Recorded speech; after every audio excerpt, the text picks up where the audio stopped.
So, a blonde and a brunette walk into a mechanic shop. I have a little problem. But what happens inside is no joke. This is illegal. That's 100% illegal. What these technicians don't know is the brunette, she's a mechanic. And the blonde, that's me on assignment for ABC's The Lookout. Auto repair is not bad business. It's a great business. It's a great industry, but we have such a bad reputation. It's getting damaged by just a few bad apples. Audra Forden agreed to be our undercover mechanic. She's a mother of 3, a Girl Scout leader. We can see the oil leak. And she has a website called Women Ought to Know. And having that little bit of information makes your entire experience in a repair shop so much easier. She thinks women may be targeted more often than men at the auto repair shop. But now Jerry disagrees with Audra. He thinks some mechanics can sniff out anyone like him who doesn't know about cars. I have in my hand 3 car parts. Which one is a fuse? This one. They're all fuses. You got me. So Jerry's also going undercover, and Ben's riding shotgun. We buy 2 nearly identical cars. As far as the differences between them, one's blue and one's white. All right, so Then Jerry and Audra practice the same lines. I just got this car, We're thinking about taking a road trip. so I want you to rotate the tires. The guy who sold it to me, he said that it needed spark plugs. If you could do the brake work, that would be great. And the windshield wipers aren't working. Can you fix that too? And if there's anything else the car needs, To let us know. Next, we hide our cameras. hello. And finally, we hide our mechanic. That smells pretty. Beats carburetor cleaner.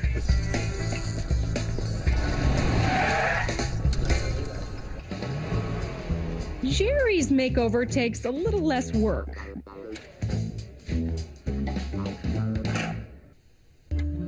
Ready for our first tactical briefing? As you know, we're going to fan out over the entire metropolitan area, testing mechanics and shops to see how we're treated. For purposes of this test, Audra has made sure the cars are in good shape. But she breaks something very small, an inexpensive fuse, which stops those windshield wipers from working on both cars. The only thing mechanics need to do to fix the wipers is diagnose and replace this $4 part.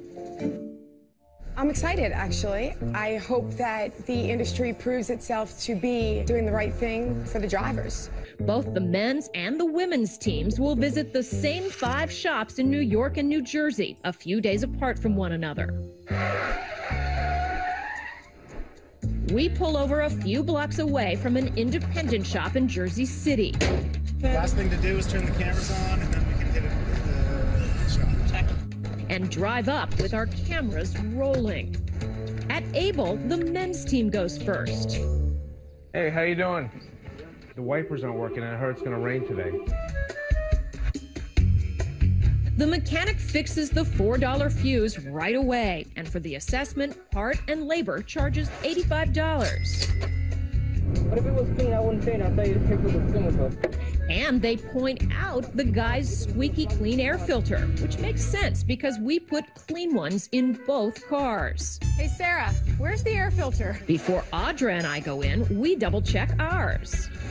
This white part is the actual filter.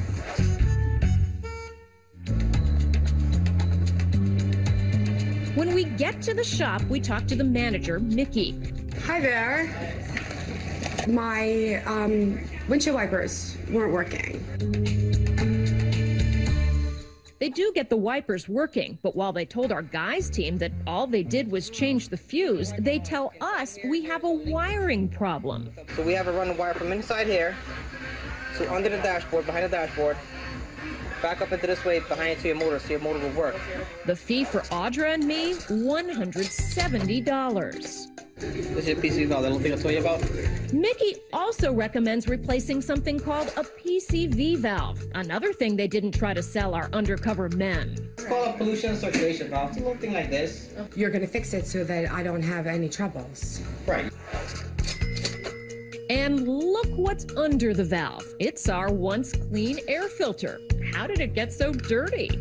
Ew. Watch. Our hidden cameras actually catch them removing that pristine filter. Watch again. Now listen to Mickey selling us a new one. The air filter's dirty. It's not 100% there, but if you're doing all that stuff, you want to get the proper ventilation. Luckily, Mickey makes a big point of giving us our old parts back. I'll show you the old pieces. Oh, there you go, education. Whoa. Perfect. So that way you know it was done.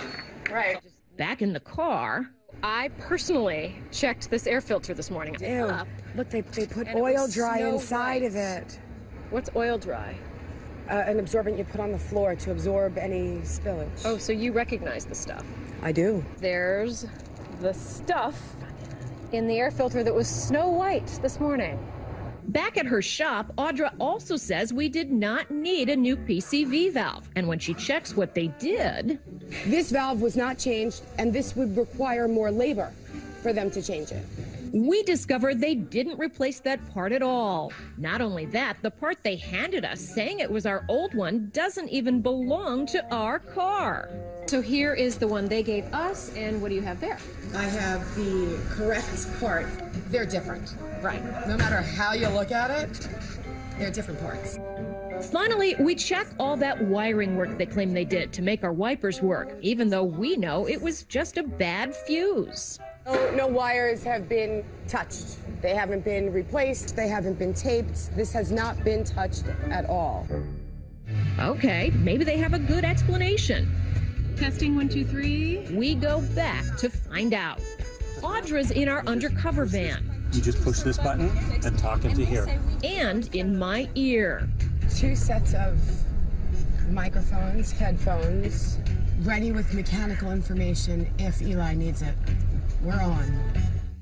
Nikki, we brought a couple of cars in here last month and had them worked on, and you charged us for work that you didn't do.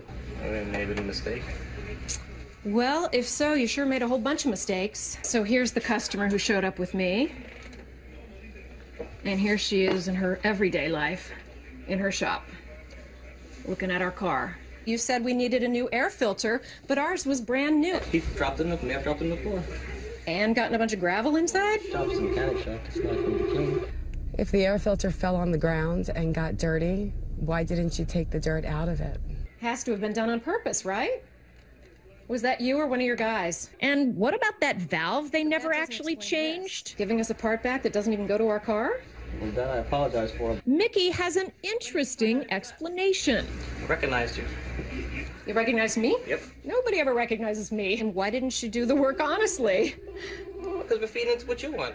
That's what you want. You want drama. You want all this stuff. So you were trying to make some drama for us. Yes, I was. But apparently the owner of the shop, we met him when we were undercover, wasn't at all amused by Mickey's clever plan. He later told us he cares about his reputation in the community and he's taking corrective action. With Audra along, we paid visits to 3 more shops. All recommended maintenance work our experts said we did not need. It bothers me so much to think that it really does happen. But you know what? Yeah, it happens. Which brings us to one of Audra's tips. The best way to be safe in a repair shop is to know about your car. Do you really need a cabin air filter? Does your car even have one? Well, you ought to know.